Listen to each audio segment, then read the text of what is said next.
بسم اللہ الرحمن الرحیم۔ حضرت عبداللہ بن مسعود رضی اللہ عنہ سے روایت ہے، رسول اللہ صلی اللہ علیہ وسلم نے فرمایا، مسلمان کو گالی دینا فسق اور اس سے لڑنا کفر ہے۔ حضرت ابو بکر صدیق رضی اللہ عنہ سے روایت ہے، رسول اللہ صلی اللہ علیہ وسلم نے فرمایا، جس شخص نے صبح کی نماز پڑھی وہ اللہ کی حفاظت میں ہے، چنانچہ تم اللہ کے حفظ و امان کے وعدے کو مت توڑو۔ جو شخص اس نمازی مسلمان کو قتل کرے گا، اللہ تعالیٰ اسے ایک مجرم کی طرح اپنے دربار میں طلب فرمائے گا، پھر اسے جہنم میں منہ کے بل اوندھا کر کے پھینک دے گا۔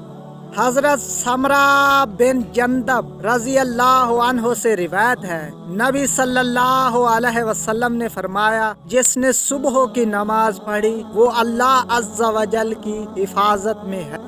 حضرت ابو موسیٰ رضی اللہ عنہ سے روایت ہے، رسول اللہ صلی اللہ علیہ وسلم نے فرمایا، جب دو مسلمان اپنی تلواریں لے کر ایک دوسرے سے لڑنے کے لیے ملتے ہیں تو قاتل اور مقتول دونوں فریق جہنم میں جائیں گے۔ صحابہ کرام رضی اللہ عنہم نے عرض کیا، اے اللہ کے رسول، یہ قاتل ہے اس لیے مجرم ہے، مقتول کے جہنمی ہونے کی کیا وجہ ہے؟ آپ نے فرمایا، وہ بھی اپنے ساتھی کو قتل کرنا چاہتا تھا۔